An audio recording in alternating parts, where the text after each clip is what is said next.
চলার পথের স্টাইলটা ভুল হচ্ছে, পরিবর্তন করো যুবক। বারবার বোঝাই বোনেরা পরিবর্তন হয়ে যান, বারবার ভুলে যায় পরিবর্তন হয়ে যান। হ্যাঁ ভালোবাসেন জানি, কিন্তু কাঁধে করে কেউ জান্নাতে নিয়ে চলে যাবে এই কথা কিন্তু শরীয়তে নাই। তোমাকে আমি যে রাস্তাটা দেখিয়ে দিই ওই রাস্তাটা ধরে নাও, ওটা হবে প্রকৃত ভালোবাসা। ওই রাস্তাটা হলো আল্লাহ পাকের দাসত্ব করুন। আমার নবী যেভাবে করতে বলেছে, বড়দেরকে সম্মান করুন, আল্লাহ নবী যেভাবে করতে বলেছে, নবীর পক্ষের উলামাদেরকে ভালোবাসুন, নবী যেভাবে ভালোবাসতে বলেছে, নিজের ব্যবসাকে ভালোবাসুন, কারবার করুন, নবী যেভাবে করতে বলেছে, স্ত্রীর কাছে পরিবারের কাছে ভালোবাসা দিয়ে সময় দিয়ে তার সুখে দুঃখে তার পাশে থাকো, নবী যেভাবে দিয়েছে দিতে বলেছে, নিজের বাচ্চাদেরকে লালন পালন করে বড় করুন, নবী যেভাবে করেছে করতে বলেছে, নিজের পাড়া প্রতিবেশীর সঙ্গে আত্মীয়তা রাখো, নবী যেভাবে রেখেছে রাখতে বলেছে, নিজের দেশকে ভালোবাসো, নবী যেভাবে ভালোবেসেছে ভালোবাসতে বলেছে, অন্য ধর্মের মানুষের সঙ্গে মানবতার বন্ধন রাখুন, নবী যেভাবে রেখেছে রাখতে বলেছে। আপনি সমাজের সেবার জন্য রাজনীতি করতে চাইছেন করুন, নবী যেভাবে করতে বলেছে বা করেছে। এ যুবক শুনে রেখে দাও, জিন্দেগির একটাই মাকসাদ হবে, মাতা কুমর রাসূল ফাখুযুহু ওয়া মা নাহাকুম আনহু ফান্তাহু। যিনি সৃষ্টি করেছে তিনি জানিয়ে দিয়েছে, আমি তোদের রব আল্লাহ জানিয়ে দিলাম, আমার হাবিব যা করেছে করতে বলেছে কর, আমার হাবিব যা ছাড়তে বলেছে ছেড়ে দে। যদি তোরা আমাকে ভয় করিস, আমার জাহান্নাম থেকে বাঁচতে চাস, এ যুবক শুনে রেখে দাও, নিঃশ্বাসের কোনো বিষয় নাই, কাল চলে গেলে কি জবাবটা তুমি দেবে, জাহান্নাম কত কঠিন হবে। আমি ভয় তোমাদের দেখাই না, ডর তোমাদের দেখাই না, আল্লাহর কোরআন নবীর বাণী বলতে লেগেছি, জাহান্নামীদের যে জিনজিল দিয়ে বাঁধা হবে, ওই জিনজিলটা আসমানে টাঙিয়ে দিলে এই পৃথিবীতে আর কোনো গাছপালা তরুলতা গজাবে না, ওই তাপেতে সব মারা যাবে। এই সামান্য রোদের গরম যদি এত কষ্ট হয়, সেই দিন কোন মুখে বলবেন আল্লাহ নবীকে হুজুর শাফাত করুন। তোমাদের রব আল্লাহকে কেউ দেখেনি, যখন মালিককে দেখুনি তাহলে মালিকের ভাষ্য কেন করো? মালিককে যখন দেখুনি, মালিকের ডিজাইন তুমি কি করে জানলে কেমন দেখতে? তোমাদের রব মালিক হলো একজন, তিনি আল্লাহ। যে দাওয়াতটা মুসা দিয়েছিল, যে দাওয়াতটা ইব্রাহিম দিয়েছিল, যে দাওয়াতটা জাকারিয়া দিয়েছিল, যে দাওয়াতটা ইসহাক দিয়েছিল, ইসমাইল দিয়েছিল, যুগে যুগে সমস্ত নবীরা দিয়েছিল, তিনি এক অদ্বিতীয়, তার কোনো শরীক নাই। এই যুবকেরা মক্কা জমিনে তখন মুশরিকরা জিজ্ঞাসা করলো, এ মুহাম্মদ, তুমি যে তোমার অনুসারীদেরকে শোনাচ্ছ মালিক একজন আল্লাহ, তিনি কে? কে আল্লাহ? সঙ্গে সঙ্গে আয়াত নাযিল হয়ে গেল, কুল হুয়াল্লাহু আহাদ, আল্লাহ সে যিনি এক, আল্লাহুস সামাদ, আল্লাহ তিনি যিনি কারো মুখাপেক্ষী নাই, লাম ইয়ালিদ ওয়া লাম ইউলাদ, আল্লাহ তিনি মালিক, তিনি যিনার স্ত্রী ছেলে বলে বাপ মা কেউ নাই, কারো দিকে জন্ম নাই, তিনার থেকে কেউ জন্ম নাই, ওয়া লাম ইয়াকুল লাহু কুফুয়ান আহাদ, তিনি এক অদ্বিতীয়, তিনার সমকক্ষ কেউ নাই। এইভাবে নবী শোনাচ্ছে, খবরদার মাকে কষ্ট দেবে না। যখন বলছে ছেলেরা মাকে হত্যা করতো তখনকার কথা, খবরদার নারীগুলোকে মেরে দিও না, বাজারে বিক্রি করো না, কেননা মহান স্রষ্টা পুরুষ বানায় নারী বানায়, দুজনের স্বামী স্ত্রী সংসারের মাধ্যমে এমন করে দুনিয়ার জমিনে মানুষ জাতির বিকাশ ঘটাবে। এই কথা শুনে শুনে তামাম পৃথিবী থেকে যারা এসেছিল তাদের দিলের মধ্যে সত্যের একটা দাগ কেটে যায়। আবু জেহেল একদিন আমার নবী পাকের সঙ্গে বিয়াদবি করলো, আল্লাহ নবীকে একটা দিয়েছিল। বাবা মা বাপারা মা হারা নবী আমার হুজরা মোবারকে বসে কাঁদতেছিলেন।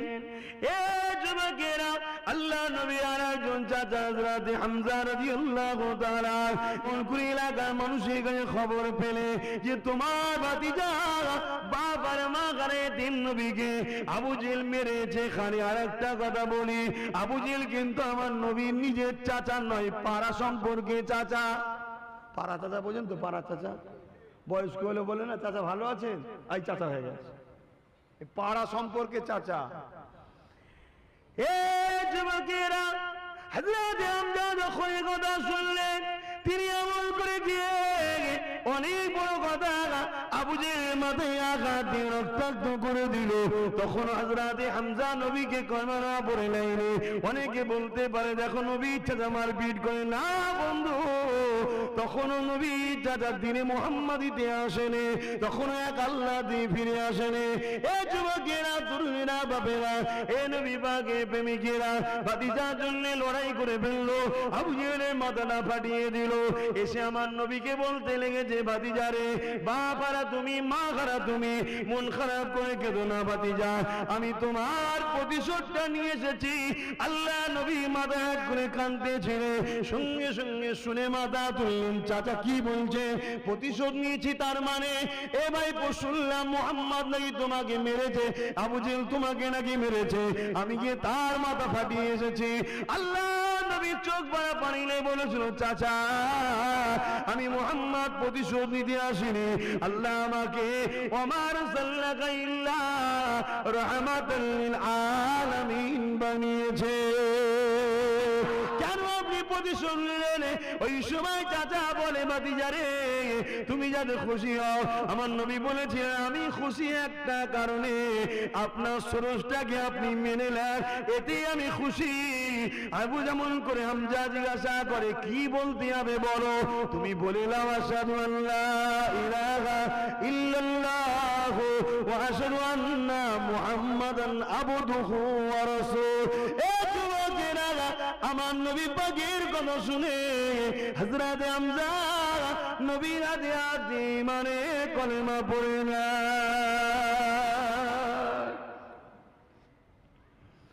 এ যুবকেরা, আল্লাহ নবী একদিন একটা গাছতলাতে প্রচন্ড গরমের সময় দিনের বেলায় নবী আমার একটু আরামের জন্য জমিনে পিঠটা দিয়ে শুয়ে আছে, একদিকে কাঁধে শুয়ে আছে, অপর দিক থেকে একটা সন্ত্রাস এসেছে, ওই ব্যবসায়ী এসেছে যারা মানুষের প্রভু হতে যায়, যারা মানুষকে নিজেদের রাখাল বানাতে চায়, যারা মানুষের ঘরের মেয়েগুলোকে নিজের রাখাল বানাতে চায়, যারা মানুষকে শোষণ করতে চায়, যারা মানুষকে ক্ষতি করতে চায়, এই শ্রেণীর একদম সন্ত্রাস একজন এসেছে যে কিনা আমার নবীকে হত্যা করার জন্য অনেক ষড়যন্ত্র করতেছিল।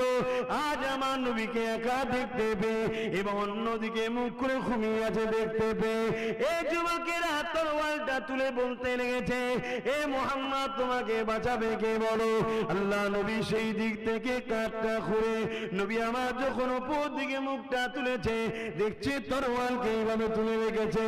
আল্লাহ নবী মৃদু হেসে বলেছিল, আমাকে যিনি বানিয়েছেন তিনি বাঁচাবেন। আল্লাহু আকবার, আরো জোরে বলেন আল্লাহু আকবার। এ যুবকেরা, তরুণেরা, এ নবী পাকের প্রেমিকেরা, সঙ্গে সঙ্গে বাজুতে তার একটা আঘাত লাগলো, গায়েবী ভাবে তরোয়ালটা জমিনে পড়ে গেল। এই আঘাতটা কার পক্ষ থেকে? আল্লাহর পক্ষ থেকে। তামাম কায়নাতের পাওয়ার একমাত্র কার জোরে বলেন, আরো জোরে বলেন। এতগুলো জবান, এই জবানে কথা দিয়েছে কে? একেবারে টকবগে খুন। মন দিয়ে শোনো যুবক রে, খুনের গরম থাকবে, হুঁশ হারিয়ে ফেলো না গো, মাথা ঠান্ডা করে চলো। তুমি যদি আজকে রাস্তাটাকে 2 ঘন্টার জন্য অবরোধ করে দাও, রাস্তায় যদি কোনো গাড়ি ফাড়িকে ভাঙচুর করে দাও, রাস্তায় যদি তুমি টায়ারটা জ্বালিয়ে দাও, ওই রাস্তাতে এমন করে পথচারী করছে এমন একটা ভাই, যে ভাই কিন্তু তোমার নবীকে শ্রদ্ধা করে, হতে পারে সে অন্য ধর্মের, কিন্তু মুহাম্মদ রাসূলকে শ্রদ্ধা করে। এমন সময় তোমারই রাস্তা ধারে একটা গাড়ি এসে দাঁড়িয়ে গেল। ওই বাসেতে একটা মা বসে আছে, তার কোলে একটা দুধের বাচ্চা রয়েছে। ওই দুধের বাচ্চাটাকে নিয়ে মা এই গরমে বড় পেরেশান হয়ে যাচ্ছে। কিন্তু এই মাটা অন্য ধর্মের হতে পারে ঠিকই কথা, কিন্তু তথাপিও ওই মাটাকে ওই বাচ্চাটা এমন করে বড় ভালোবাসে। ওই বাচ্চাটাকে যখন পেয়ার করে, মহব্বত করে, ওই সময়ে দেখা যায় এই যুবকেরা, তরুণেরা, তারা মনে মনে কিন্তু কষ্ট পাবে, দুঃখ পাবে। আল্লাহ নবী কখনো কাউকে দুঃখ দেওয়ার পক্ষে নয়।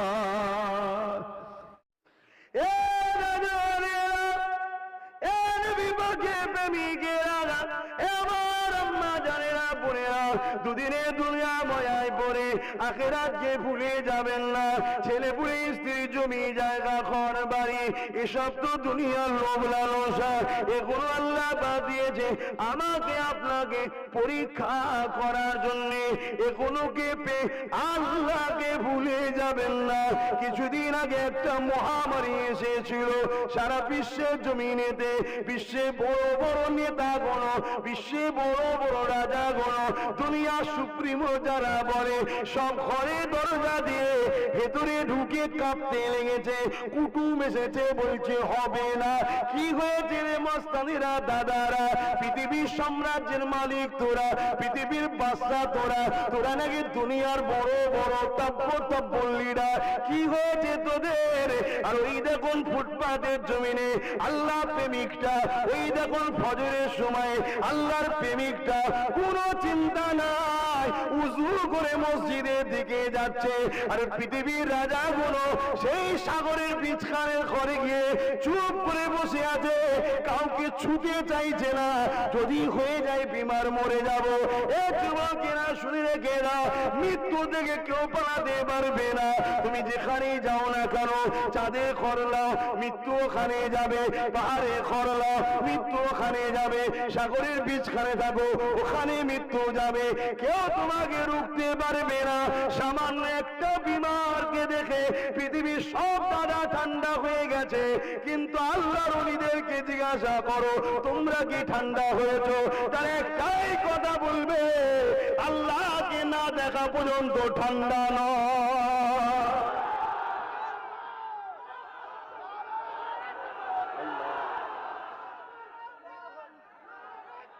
আল্লাহ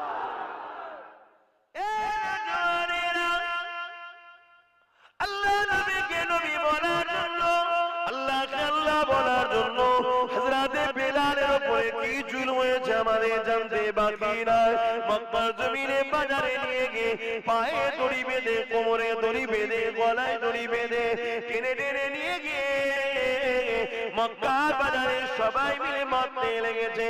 কি করেছে বেলাল? চুরি করেছে না করেনি, শরাব পান করেছে না করেনি, মিথ্যা বলেছে না বলেনি, এমন করে গরিবের উপরে জুলুম করেছে না করেনি, হারাম খেয়েছে না খায়নি, শরাব পান করেছে না করেনি, সিনেমা দেখেছে না দেখেনি, কারো জমিন দখল করেছে না করেনি, কারো বাড়িতে ডাকাতি করেছে না করেনি, দেশের বিরোধী করেছে না করেনি। তাহলে বেলালকে কেন মারো? বেলালকে মারা হচ্ছে একটাই কারণে, বেলাল আমাদের রাস্তা ছেড়ে দিয়ে এক আল্লাহ দাসত্ব মেনে নিয়ে মুহাম্মাদের দলে চলে গেছে, নাই সত্যের পক্ষে চলে গেছে। এই জন্য বেলালকে সেদিন মারা হয়েছিল। এক বছর রেখে না, বেলালকে যত মারে বেলাল তত আল্লাহ আল্লাহ বলে ডাকে। বেলালকে জিজ্ঞাসা করা হয়েছিল, বেলাল তোমার আল্লাহ কেমন লাগছে বলো? বেলাল বলেছিল, যত মারে কত মারে আল্লাহ ডেকে যে মজা পেয়েছি, দ্বিতীয় মারে আল্লাহ ডাকাতে আরো বেশি মজা লেগেছে।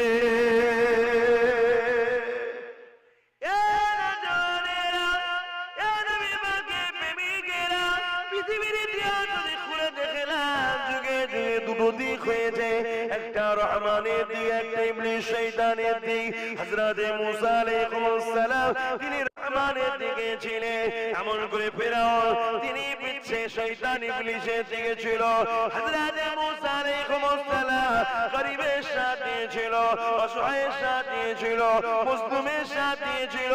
আর ফেরাউন গরীবদেরকে লুটতো, মুসলিমদের ঘরে লুটতো, জালিমদের উপরে জুলুম জালিম করে গরীবদের উপরে অত্যাচার করতে লাগতো, নারীদের শোষণ করত। রাজদরবারেতে নারীদের ঘরে উলঙ্গ নাচ নাচাতো, জনগণকে জমায়েত করে নাচ দেখিয়ে বিভোর করে রাখতো।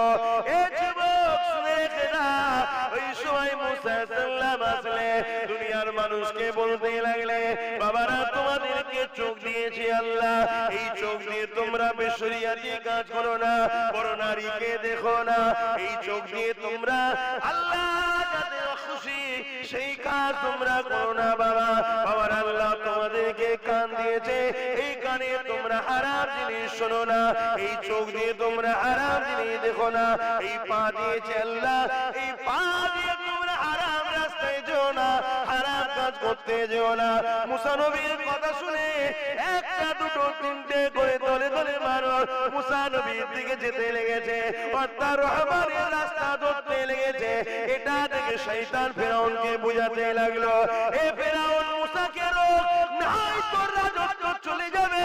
মুসা থেকে লোক বেরিয়ে লেগেছে, এমন কোন শয়তান ছিল ফেরাউনের দিকে? কেন শয়তান দেখতে লেগেছে আমি তো ডাইরেক্ট করবো না, ফেরাউনের দ্বারা করব। তাই ফেরাউন সঙ্গে সঙ্গে কি করলো, আইন জারি করে দিল, মুসার সাথে যারা মিশবে, মুসার কাছে যারা যাবে, মুসার কথা যারা শুনবে, তাদেরকে কতল করে দেওয়া হবে, তাদেরকে ছুরিতে চড়ানো হবে, তাদেরকে গরম পানিতে শুইয়ে দিয়ে বুকের উপরে ভারী পাথর চাপিয়ে দেবে। এই অত্যাচারের শিকার ফেরাউন নিজের স্ত্রীকেও দিয়েছিল।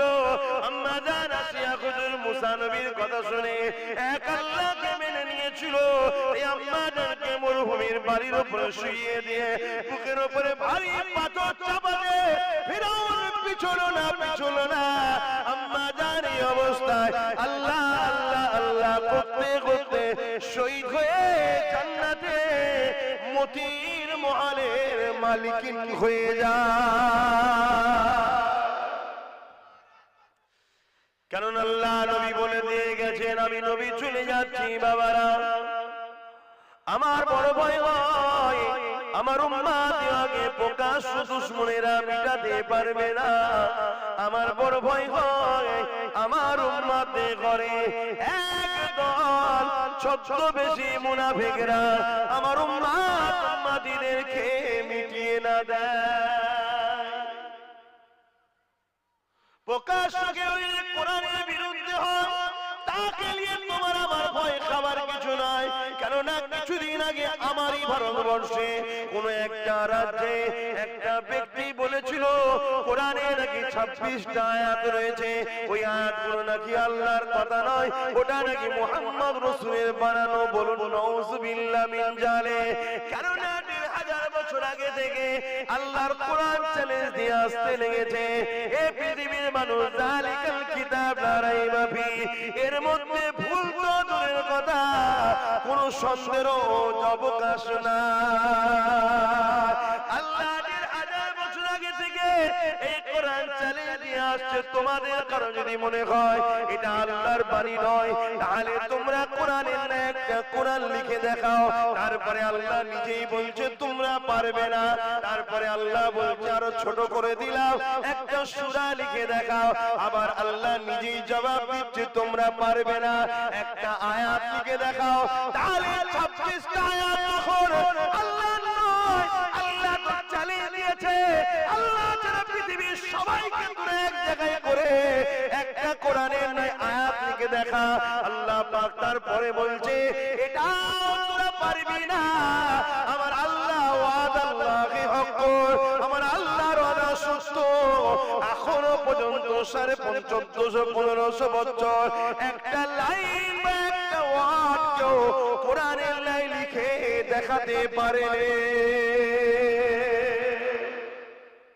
সেই কোরআনের বিরোধী করেছিল প্রকাশ্য একজন অন্য কোন রাজ্যে। জানেন না আপনারা? দেখেন না, এ দেখেছেন তো নাকি এইসব বড় বড় মোবাইল গুলো লিখে করেন আপনারা? হ্যাঁ, মন খারাপ করার কিছু নেই, মনে রাখবেন আমি তো সেই নবীর গোলাম যে নবী পাককে আবু জেহেল বলেছিল জাদুকর, যে নবী পাককে উতবা বলেছিল তিনি এমন করে নাউজুবিল্লাহ পাগল। লা হাওলা ওয়ালা কুওয়াতা। অতএব নবীর গোলামি করব, আমাদের বিরুদ্ধে আজকে আবু জেহেল কথা বলবে না, এটা কেমন করে হতে পারে? এতে মন খারাপ করার কিছু নাই, তবে মনে রেখে দেবে বিশ্বাসে মেলাই বস্তু তর্কে বহুদূর। তুমি কাকে বিশ্বাস করছো, কার সঙ্গে তুমি মিশছো, কাকে গালি দিচ্ছ, কার থেকে দূরত্ব বজায় রেখেছো, এই সব হিসাবটা কিয়ামতের দিনে হবে। কেননা আল্লাহ কোরআনে বা রাসূল হাদিস পাকের মধ্যে জানিয়ে দিলে একটা যুবক নবী পাকের দরবারে আসলে আল্লাহ নবীকে জিজ্ঞাসা করতে লাগলে, ইয়া রাসূলুল্লাহ হাবিবাল্লাহ কিয়ামতটা কবে হবে? আল্লাহ নবী জানিয়ে দিয়েছিলেন এ ছেলে কিয়ামত অবশ্যই একদিন না একদিন হবে রে বাবা, তবে কিয়ামতের জন্য তুমি কি করেছো বাবা? ওই ছেলেটা বলতে লাগলো ফাকামাতুল কাসীর সালাত ওয়া সিয়ামে, ইয়া রাসূলুল্লাহ হাবিবাল্লাহ বেশি বেশি নামাজ রোজা করতে পারি না, ইল্লা আন্নী উহিব্বুল্লাহ ওয়া রাসূলুহু, আমার অন্তরে আমার কলবে আমার হৃদয়ে সব থেকে বেশি আল্লাহ নবীকে ভালোবাসি। আল্লাহ নবী কি উত্তর দিয়েছিলেন? আল মারউ মা মান আহাব্বা, দুনিয়ায় যে যাকে ভালোবাসবে সে তার সাথে আখিরাতে থাকবে।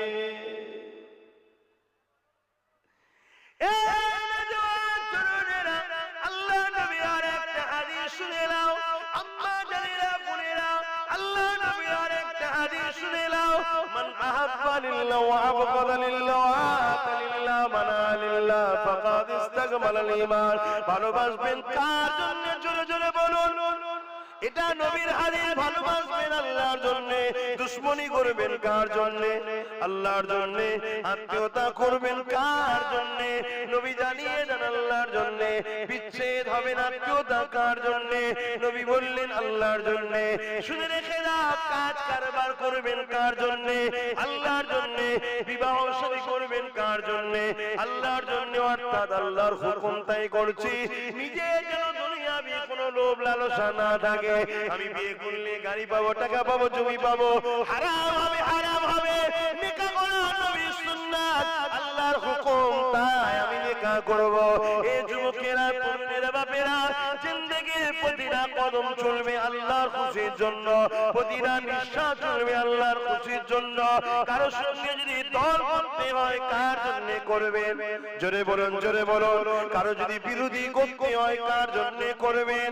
তাই আব্বাস সিদ্দিকী যখন কারো বিরোধী করে ওর পিছনে উদ্দেশ্য থাকে আল্লাহ, কারো সঙ্গে বন্ধুত্ব করে ওর পিছনে উদ্দেশ্য থাকে আল্লাহ।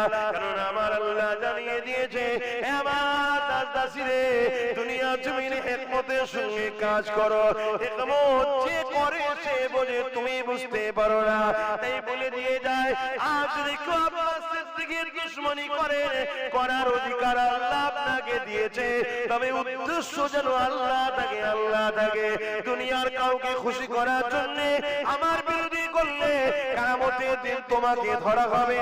আর দুনিয়ার কারোকে খুশি করার জন্য আমি যদি তোমারও বিরোধী করি, কিয়ামতের দিন আল্লাহ আমাকে ধরবে। এই উদ্দেশ্য আমাদের একটাই থাকবে, যিনি জবান দিয়েছে কথা বলবো তিনার পক্ষে, যিনি জবান দিয়েছে কথা বলবো তিনার পক্ষে, যিনি চোখ দিয়েছে এই চোখে দেখবো তিনার পক্ষে, যিনি কান দিয়েছে এই শুনবো তিনার পক্ষে, যিনি পা দিয়েছে এই পায়ে চলবো তিনার পক্ষে। এক কথায় আমাদের প্রতিটা মাকসাদ সব কিছুই যেন আল্লাহ আল্লাহ আল্লাহ আল্লাহ আল্লাহর জন্য।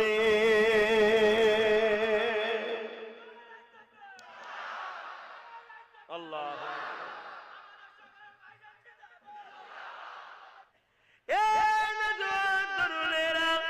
তিনি আমাদেরকে বানিয়ে দুনিয়া জমিনে পাঠিয়েছেন দুটো জিনিসকে নিয়ে যাওয়ার জন্য। প্রথম নম্বর হলো ঈমান, দ্বিতীয় নম্বর হলো আমল। ঈমানটা কি জিনিস বিস্তারিত হলো আমানতু বিল্লাহি ওয়া মালাইকাতিহি ওয়া কুতুবিহি ওয়া রাসূলিহি ওয়াল ইয়াউমিল আখির ওয়াল কদরি খাইরিহি ওয়া শাররিহি মিনাল্লাহি তাআলা ওয়াল বাসি বাদাল মাউত। এটা হলো বিস্তারিত। সংক্ষেপে আপনাদেরকে জানিয়ে দিই, ঈমান নবী মুহাম্মদ রাসূলকে রাসূল জেনে আদব করে ভালোবেসে মেনে নিবার নাম হলো ঈমান। দ্বিতীয় নম্বর হলো আমল। আমলটা কি? ঈমানদার যখন আল্লাহ নবীর হায় বলে নবী যেটা করেছে বা করতে বলেছে ওটা করে, ওগুলো তখন আমল হয়। আর যেটা নবী নিষেধ করেছে ঈমানদার যখন ওটা ছেড়ে দেয় ওটাও তখন আমল হয়। আল্লাহ নবী নামাজ পড়তে বলেছে, ঈমানদার যখন নামাজ পড়ে ওটা তখন আমল হয়। বেঈমান নামাজ পড়লে আমল হয় না। আল্লাহ নবী রোজা রাখতে বলেছে, ঈমানদার যখন রোজা রাখে ওটা আমল হয়। আল্লাহ নবী হজ করেছে, ঈমানদার যখন হজ করে ওটা আমল হয়।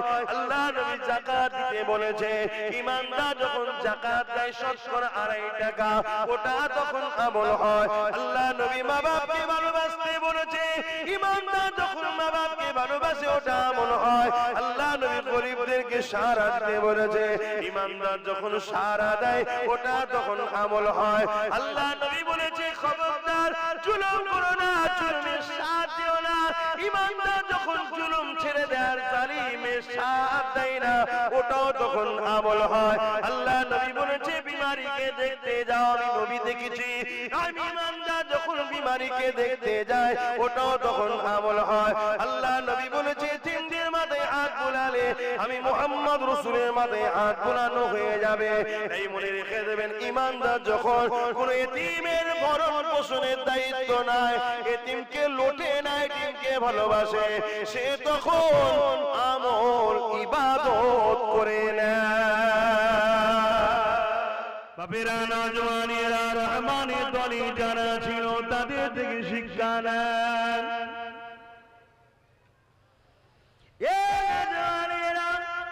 রহমানের দলে ছিল হযরত ইমামে হুসাইন পাক। ইমামে হুসাইন পাকের উপরে কি পরীক্ষাটা হয়েছিল দেখেন। যারা রহমানের দলে থাকতে চান চিন্তা করে লিখে দেন আপনাদের উপরে কি হতে পারে। রহমানের দলে ছিল ইমামে হুসাইন পাক, আর শয়তানের দলে ছিল ইয়াজিদ।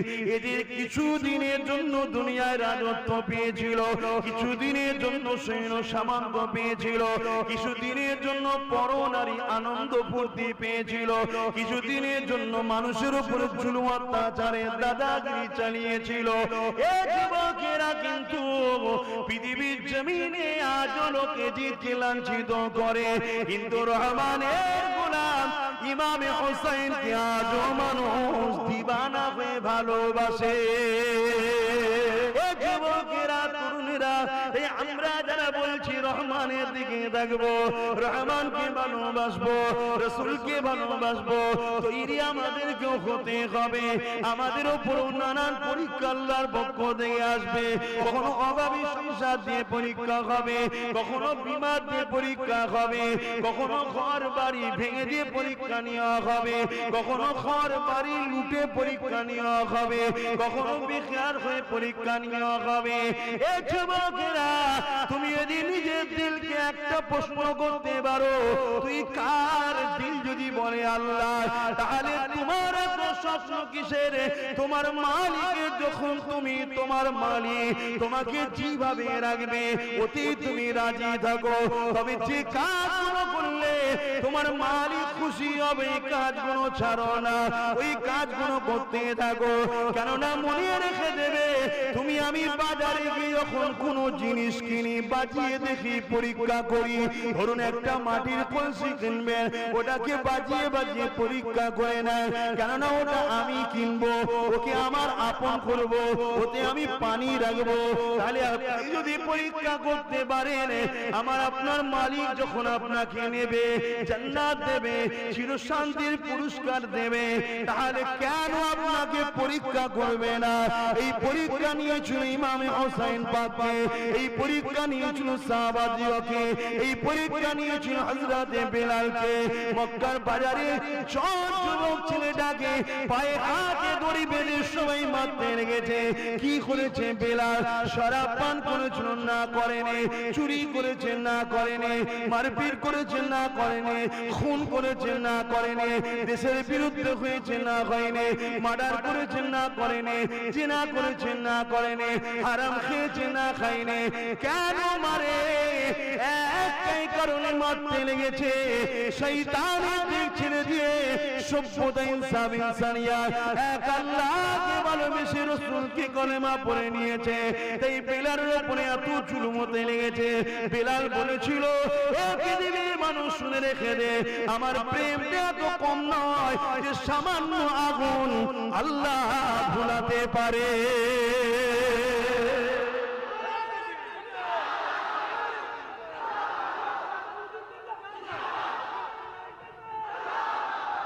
রহমানের দলে থাকবেন, বহুত কষ্ট, বহুত কষ্ট। ইতিহাসের বার্তা সাক্ষী দেয়, আল্লাহ নবী হযরত ইব্রাহিম খলিলুল্লাহ রহমানের দিকে ছিল বলে এমন করে নমরুদ জালিম নেতা, জালিম রাজা, জালিম বাদশা হযরত ইব্রাহিম খলিলুল্লাহকে নানান ভাবে হত্যা করতে চেয়েছে। কি জন্য চেয়েছে? ইব্রাহিম নবী অন্যায়ের পক্ষে যায়নি, ইব্রাহিম নবী মিথ্যার পক্ষে যায়নি, ইব্রাহিম নবী জালিমের বিরুদ্ধে ছিল, ইব্রাহিম নবী মুসলিমদের অসহায়দের সাথে ছিল, ইব্রাহিম নবী এক আল্লাহ পাকের পক্ষে ছিল। এই জন্য ইব্রাহিম নবীর উপরে অনেক অত্যাচার হয়েছে। এক যুবকেরা শত শেষে ইব্রাহিম নবীকে আগুন তৈরি করে নমরুদ ফেলার চিন্তা করলো। এই আগুনের কুণ্ডুটা এত জোর হয়ে গেল যে আগুনের কাছে মানুষ যেতে পারছে না। ইব্রাহিম নবীকে ফেলবে কি করে? এই চরকি তৈরি করেছে, এমন করে খোঁড়াইয়ে খোঁড়িয়ে দুধ থেকে ছুঁড়ে ফেলে দেওয়া হবে। ঠিক এমন সময় চরকি খোঁড়াতে লেগেছে। হযরত জিবরাইল সালাম চলে এসেছে, সালাম দিয়ে বলতে লেগেছে, ও হযরত নবী ইব্রাহিম আলাইহিস সালাম, কিছু সাহায্য লাগবে কি বলে?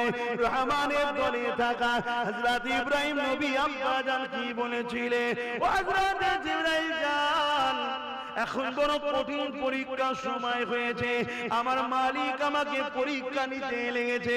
আমি ইব্রাহিম যে বলেছি আল্লাহ আপনাকে ভালোবাসি, আমার আল্লাহ আমাকে পরীক্ষা নিতে লেগেছে। এই রকম একটা সূক্ষ্ম সময়ে জিবরাইল তুমি এখান থেকে যাও, আমি সেই রবের সাহায্য চাই জিনার প্রেমে একবার নয় দুবার নয়, তিনি যদি চান নমরুদের আগুনে পুড়িয়ে খুশি হবে, তিনার খুশির জন্য আমি ইব্রাহিম 1000 বার পড়তে রাজি। দুনিয়া জমিনে আপনি সবাইকে বুঝিয়েছিলেন আমি আল্লাহ মানি, দুনিয়া সবাইকে বুঝিয়েছিলেন আমি রাসূল মানি, দুনিয়া সবাইকে বুঝিয়েছিলেন আমি নামাজ পড়ি, দুনিয়া সবাইকে বুঝিয়েছিলেন আমি রোজা রাখি, দুনিয়া সবাইকে ভাবিয়েছিলেন আমি তো ঈমানদার। কিন্তু আপনার অন্তরের খবর আল্লাহ জানে। আপনি দুনিয়া জমিনে মসজিদের বিরোধী কোনোদিন করেননি, কিন্তু এমন লোকেদের সঙ্গে আপনি উঠা বসা করতেন, এমন লোকেদেরকে সহযোগিতা করেছে, এমন লোকেদেরকে সাপোর্ট করেছে যারা আপনার সাপোর্ট নিয়ে ক্ষমতা সিংহাসনে বসে আল্লাহর ঘরে তালা দিয়েছে, আল্লাহর ঘরকে মিটিয়ে দিয়েছে, আল্লাহর ঘরকে বেইজ্জতি করেছে। এ মুসলমান শুনে রেখে দাও, কিয়ামতের দিনে আল্লাহ পাক কিন্তু তোমাকে জিজ্ঞাসা করবে, তুমি কি জানতে না চুরি করার চোরকে সাপোর্ট করে একই আসামির খাতায় ওঠে? তুমি আমার মসজিদকে কেন ভেঙেছিলে বলো? তখন তুমি আমি বলবো আল্লাহ ওই আমি তো ভাঙিনি। আরে তুই ভাঙিসনি, কিন্তু যে ভেঙেছিল তার হাতে ভাঙার ক্ষমতা তো তুই দিয়েছিলি, তাকে তুই তো সাপোর্ট করেছিলি, তার পক্ষপাতিত্ব তুই নিয়েছিলি, তার হয়ে তো গুণগান তুই গিয়েছিলি, তার হয়ে তো প্রচার প্রসার করেছিলি, তার হয়ে তো মানুষকে বুঝিয়েছিলি। আজকের দিনে যে তাকে যখন এতই ভালোবাসে সে তো জাহান্নামে যাবে, তুই বা তার থেকে কেন আলাদা থাকবি? যা তার সঙ্গে জাহান্নামে চলে যা। আমি গল্প বলতে আসিনি, আল্লাহ নবী বসে আছেন মদিনার নববী শরীফে। এমন সময় একজন গ্রামের মানুষের জিজ্ঞাসা করছে, ইয়া রাসূলুল্লাহ হাবিবাল্লাহ, কিয়ামতটা কবে হবে? আল্লাহ নবী বলেছেন কিয়ামত তো অবশ্যই হবে। কেন? কোরআন বলেছে ইযা ওয়াকাতিল ওয়াকিয়া লাইসা লিওয়াকাতিহা কাযিবা। এই ঘটনা অবশ্যই ঘটবে, যার মধ্যে কোনো সন্দেহ বা মিথ্যা নাই। তবে বাবা ছেলে, কিয়ামতের জন্য তুমি কি করেছো বাবা? ফাকামাদাতুলহা কাসীরা সালাতি ওয়া সিয়ামি। ইয়া রাসূলুল্লাহ হাবিবাল্লাহ, বেশি বেশি নামাজ রোজা করতে পারি না, ইল্লা তবে আন্নি উহিব্বুল্লাহ ওয়া রাসূলুহু। আল্লাহ নবীকে আমার অন্তর দিয়ে ভালোবাসি। নবী আমার কি বলেছিলেন? আল মারউ মা মান হাব্বা, যে যাকে ভালোবাসবে কিয়ামতে তার সঙ্গে থাকবে। তুমি যদি আমাকে ভালোবাসো আমার সঙ্গে থাকবে, তুমি যদি গুস্তাখে রাসূলকে ভালোবাসো তার সঙ্গে থাকবে, তুমি যদি আল্লাহ ওয়ালাদেরকে ভালোবাসো আল্লাহ ওয়ালাদের সঙ্গে থাকবে, তুমি যদি সন্ত্রাসদের ভালোবাসো সন্ত্রাসদের সঙ্গে থাকবে, তুমি যদি চোরেদেরকে ভালোবাসো চোরেদের সঙ্গে থাকবে, তুমি যদি পরনারীদের উপরে যারা জুলুম করে তাদেরকে ভালোবাসো তাদের সঙ্গে থাকবে। এই যুবক, নিজে করলেই শুধু পাপ হয় তা নয়, পাপকে সাপোর্ট করাও ইসলামে হারাম। বুঝছেন তো নাকি? কোন দিকে থাকবে? এই পৃথিবীর জমিনে যত নবী রাসূল পয়গম্বর এসেছে সবাই ওকে বুকে দেখার জন্য সবার উপরে নানা দিকে জুলুম অত্যাচার হয়েছে।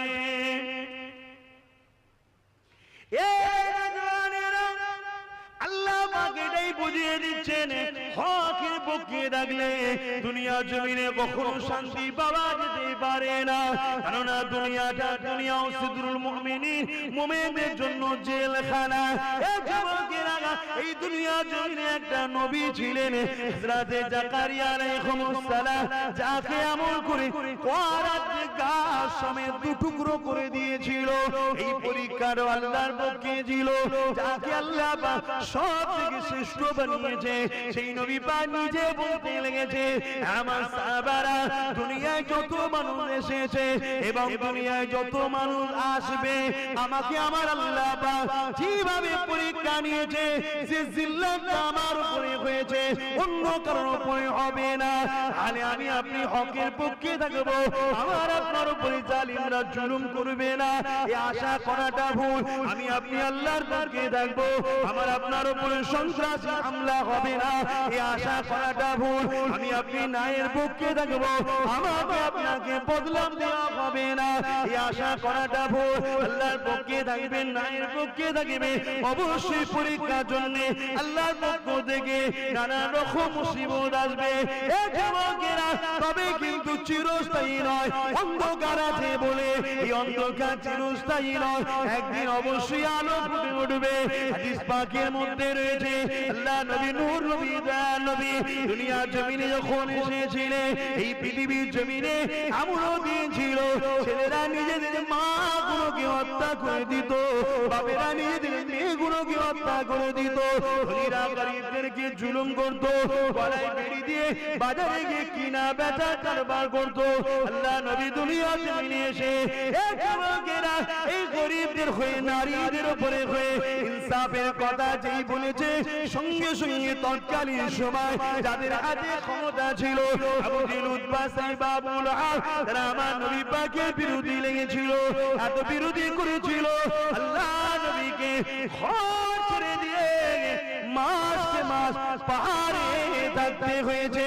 সেই নবীর উম্মতে কথা বলার জন্য যদি হক ছাড়তে হয় তাতেও রাজি, হক ছাড়তে রাজি নয়।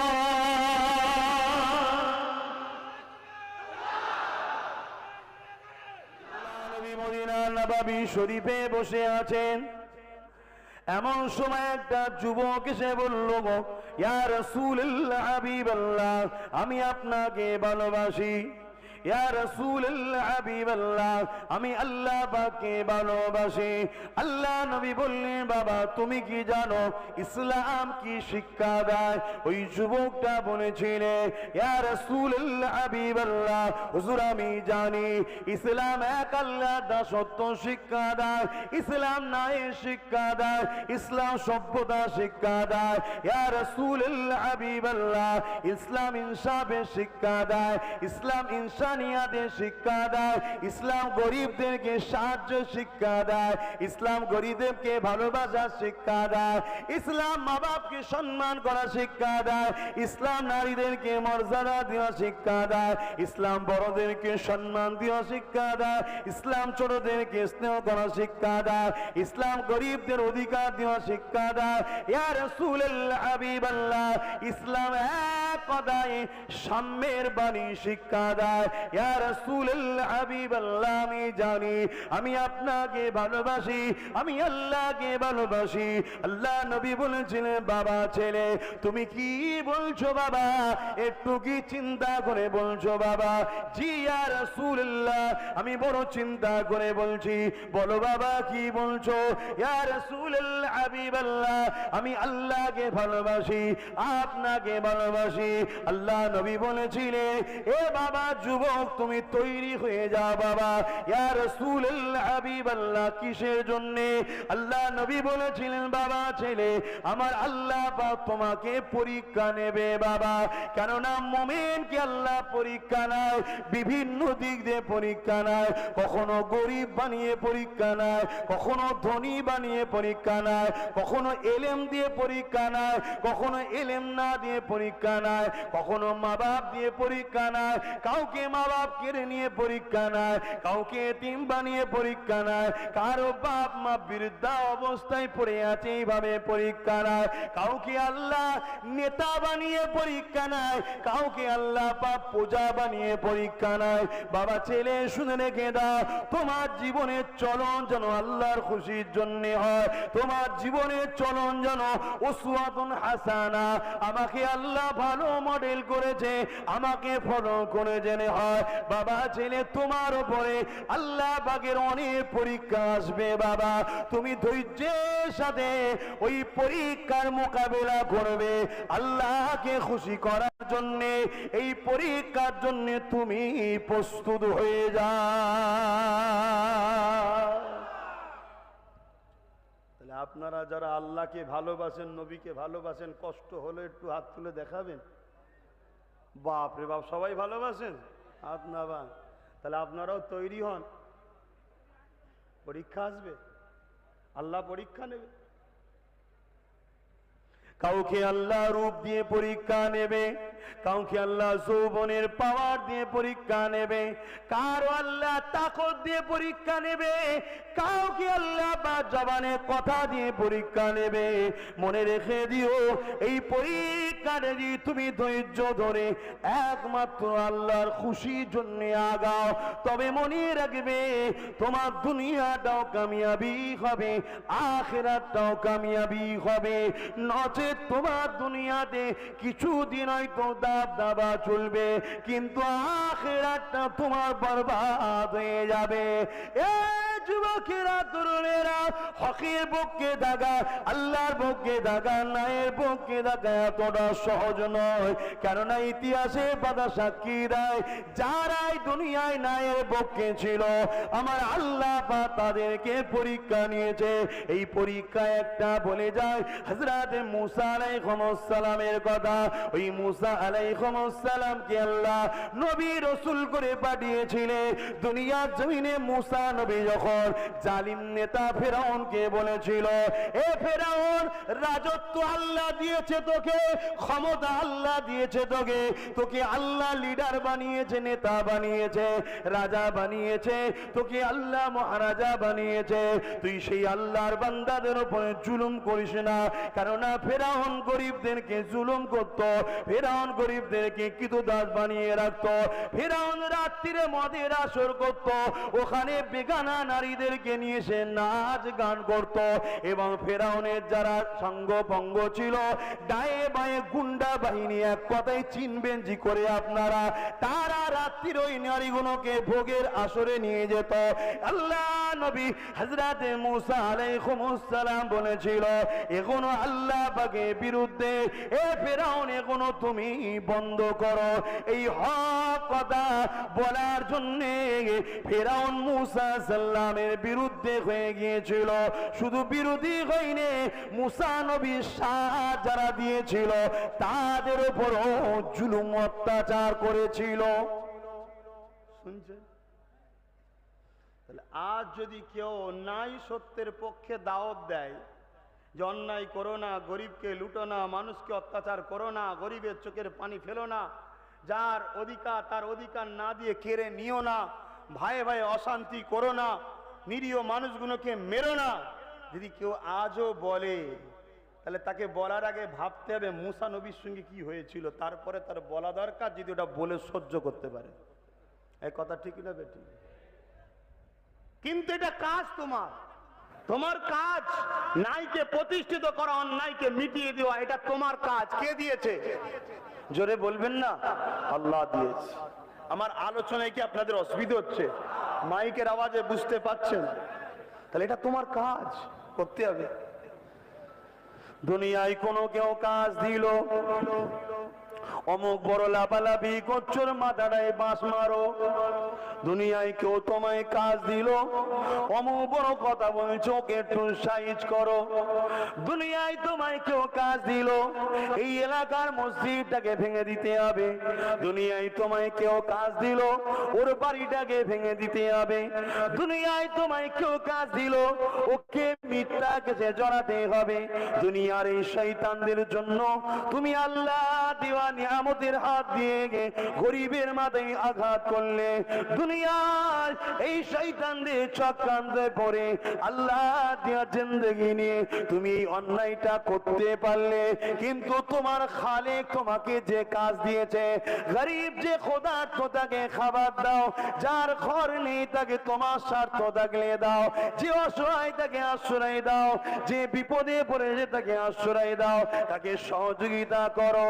এ আল্লাহ পাকের সৃষ্টি মখলুক শ্রেষ্ঠ মানুষ, তাহলে তোমার আমার কি উচিত নয় সেই অসহায় গুণ সাথ দেওয়া?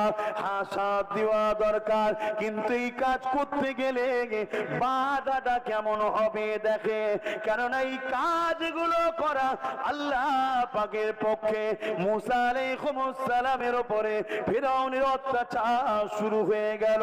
কত অত্যাচার করেছিল এ যুবকেরা মুসা সাল্লামের সাথ দেওয়ার জন্য 40টা বছর ধরে মানুষকে নিজেদের ঘর বাড়ি ছেড়ে দিয়ে মুসা সাল্লামের সঙ্গে পালিয়ে পালিয়ে বেড়াতে হয়েছে।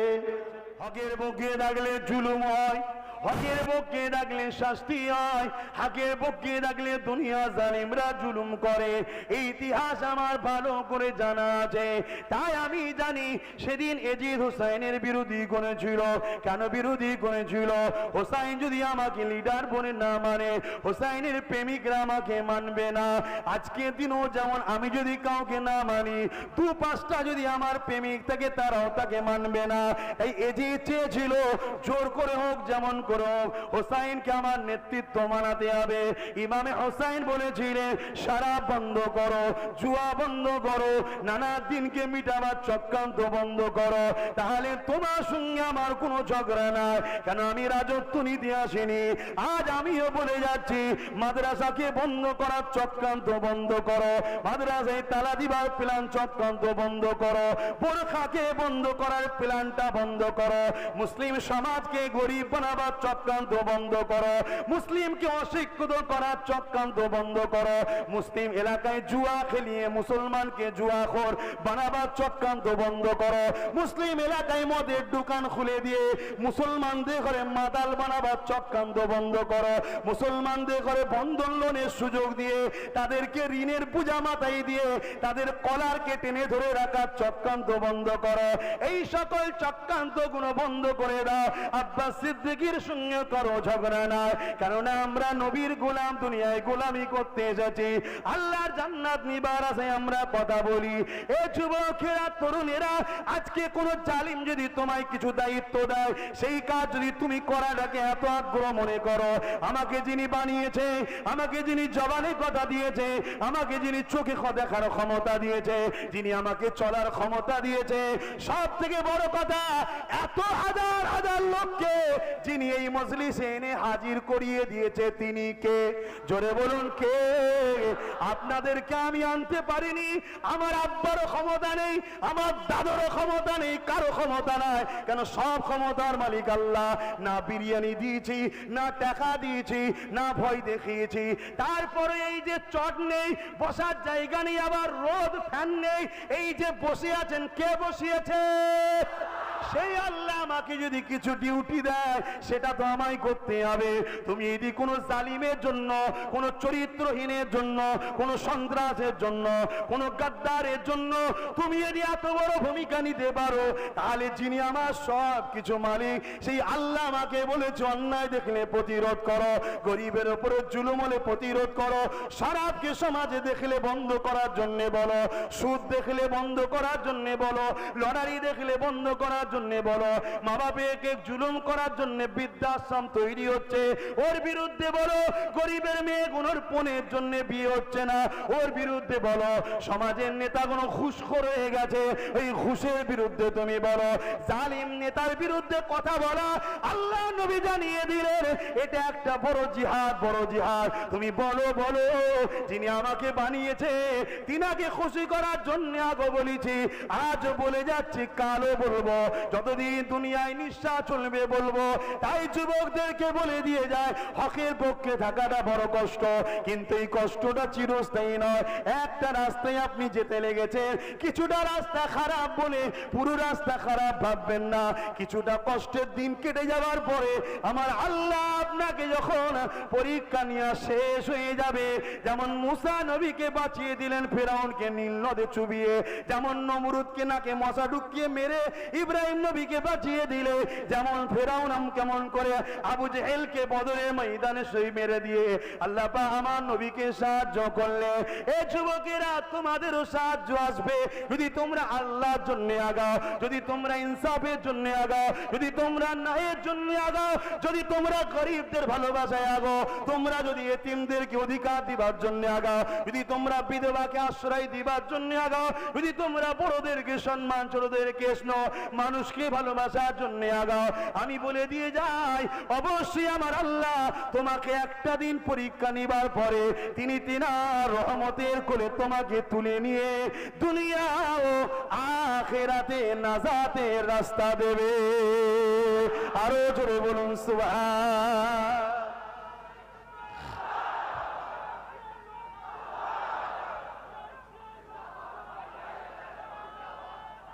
আল্লাহ। এ যুবকেরা, আল্লাহ জানিয়ে দিয়েছে, আমাকে যারা প্রেম করে তারা দুনিয়ার কোন রক্ত চক্ষুকে পরিভয় করে না, আমাকে যারা প্রেম করে দুনিয়ার কোন শাস্তি তাদেরকে ঘাবড়াতে পারে না, আমাকে যারা প্রেম করে আমার থেকে দুনিয়ার কোন জালিম তাদেরকে সরাতে পারে না। ইতিহাস তার প্রমাণ রয়েছে, এই প্রমাণের জন্য আল্লাহ যুগে যুগে এইভাবে তার মাসুকদেরকে পরীক্ষা নেয়, আশিকদেরকে পরীক্ষা নেয়। খেয়াল করে দেখো, হযরত ইব্রাহিম খলিলুল্লাহ কথাটা খেয়াল করো। নমরুদ পৃথিবীর রাজা ছিল, নমরুদ পৃথিবীর রাজা হয়ে প্রজাদের উপরে জুলুম অত্যাচার করত। ইব্রাহিম আলাইহিস সালাম নমরুদের এই অন্যায়ের বিরোধী করার জন্য ইব্রাহিম নবীকে নমরুদ বিভিন্ন দিক দিয়ে হত্যা করতে চেয়েছে, আল্লাহ বা সর্বসময় বাঁচিয়েছে। এ যুবকেরা, নমরুদ চিন্তা করলো, না, ইব্রাহিমকে একটা ভয়ানক মরণ দিতে হবে, তাহলে আমার বিরোধী কেউ যেন আর না করে। কিভাবে মরণ দেওয়া যায়? প্রকাশ্য সবাইকে জড়ো করলো, লক্ষ লক্ষ কোটি কোটি মানুষ জড়ো হয়েছে একটা বিশাল ময়দানের মধ্যে। ওই ময়দানের মধ্যে বিশাল আগুন তৈরি করেছে, কয়েক মাস ধরে কাঠ জড়ো করে বিশাল এলাকা ধরে আগুন জড়ো করে দিয়েছে।